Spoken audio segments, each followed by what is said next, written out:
Hey, so I'm off to meet a person that does a lot of vegetarian and vegan cooking, and she delivers it to a lot of the people around here.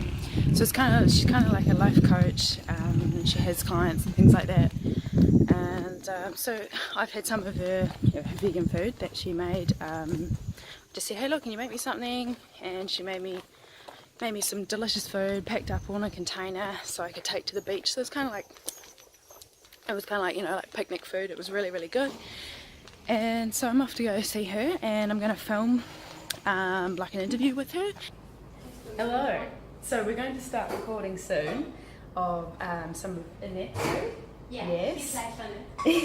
And I'm going to be leaving a link to the video that we're making in the description box down below. But at the moment she's made me some vegan lasagna with a bit of broccoli and some tomato.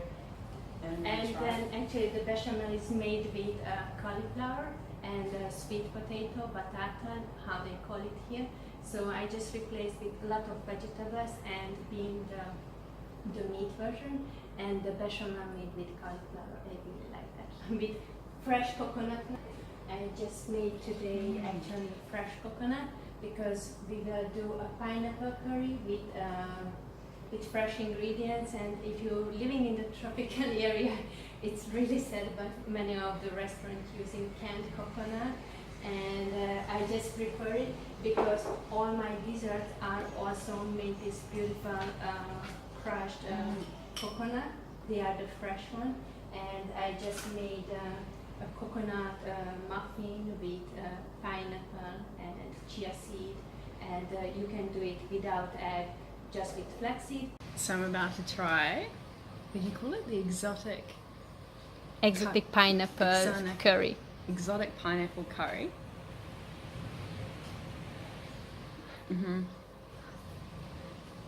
There is lots Delicious. of taste. Delicious. Cheers. Hey, so I've just finished at Anett's house. She's really, really lovely, and yeah, so she's definitely doing her best to get her clients and those, especially those tourists or people that are staying here long term, that have a bit more money than possibly the local people. Just trying to educate them and get them moving towards a more plant-based, more well-rounded lifestyle. And it's really going to benefit obviously them and the community, and the environment and everything like that. So it's really good to see her doing that kind of work. Obviously she doesn't try and get her clients to be perfect, if you get what I mean by that.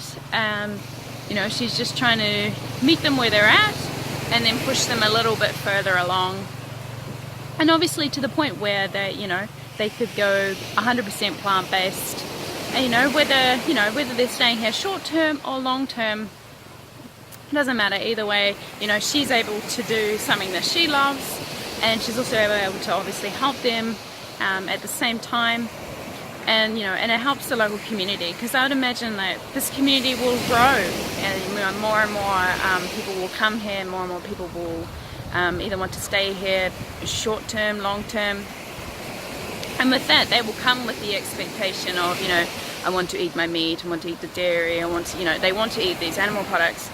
But I don't imagine that tropical places, or living in the Caribbean, living in the Dominican Republic, that they have enough space to or enough land to be able to sustain that. So we really need to start getting more of that plant-based options available. And if you come to a tropical island with lots of fruits and vegetables, why not eat more healthy? It's really just going to be a benefit for everybody if you do that. So anyway, now I'm going to walk home, and I'm not sure what I'm going to do. I think I've got some more editing of videos I've got to do. The internet's going really slow, so it's like one video a day, kind of at the pace it's going at the moment for uploading, even if it's like a 5-minute video. That's alright, I'll just keep trudging along.